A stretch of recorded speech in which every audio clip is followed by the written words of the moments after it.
So, you're building a personal AI workstation, right? Then you already know the single biggest decision you have to make is the GPU. Well, today, we are diving deep into a massive showdown between two of NVIDIA's heavy hitters, the absolute powerhouse RTX 4080 Super and the incredibly capable RTX 4070 Ti Super. All right, let's get right into it. You're ready to build your rig, you're looking at these two cards, and you're probably asking yourself, which one of these is the smart move for my projects? You know, whether you're running local language models, generating amazing images with Stable Diffusion, or maybe even training your own custom networks. Now look, we're not going to make you wait till the end for the answer. Here's the bottom line, right up front. The RTX 4080 Super is your go-to if what you need is maximum speed, no compromises, and the ability to handle bigger, more complex models.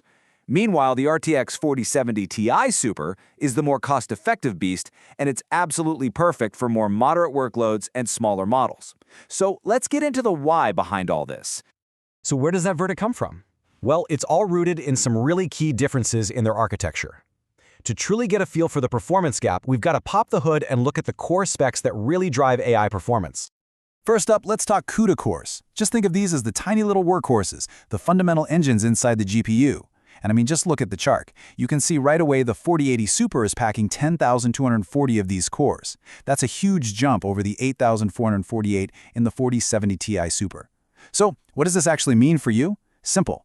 More cores equals more parallel processing power, which directly translates to getting your AI tasks done faster, period. And, that raw power, it shows up again right here in this next metric. AI TOPS. That stands for trillion operations per second, and it's how we measure the specialized AI processing muscle.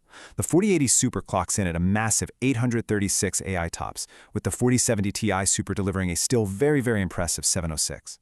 The takeaway is clear. For all that heavy lifting, all the math that makes neural networks, well, work, the 4080 Super just has more horsepower. But here's the thing, and this is really important. Raw power is only half the story. In this analogy, it just perfectly explains the next piece of the puzzle. You can have the fastest workers on the planet, but if that conveyor belt bringing them parts is too slow, your workers are just going to be standing around waiting.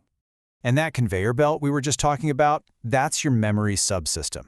This is where the 4080 Super's advantage gets really clear. It's got a faster memory bandwidth, that's the speed of the conveyor belt, and a bigger on-chip L2 cache. The L2 cache is kind of like a personal stash of parts right next to each worker, so they don't have to wait for the main belt. This whole system makes sure those thousands of cores are constantly fed with data, and for those huge AI models, that is everything. So let's just put it all together on one screen.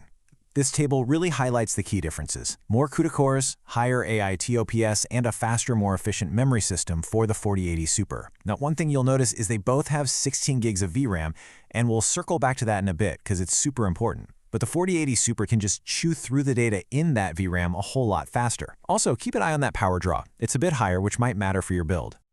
Okay, that is enough with the spec sheets. Let's talk about what really matters. How do these numbers actually translate into performance when the rubber meets the road on real AI applications? Okay, check out this quote from Tom's Hardware.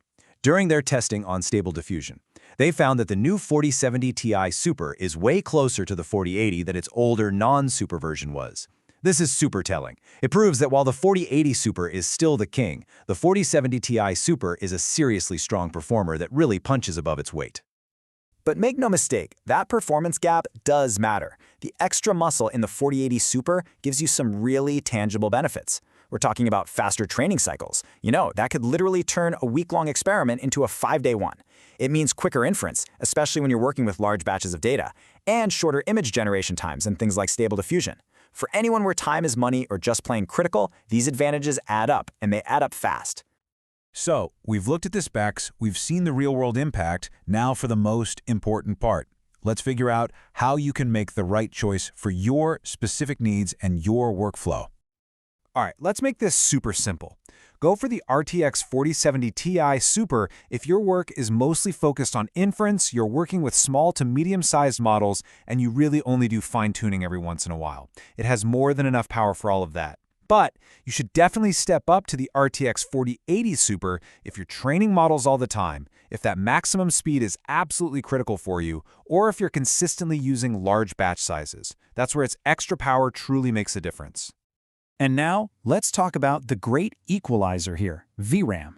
Both of these cards come with a solid 16 gigabytes. And honestly, this is a fantastic amount for a personal workstation. It makes both GPUs perfectly capable of running and fine-tuning a whole bunch of local language models, especially in that popular 7 billion parameter class.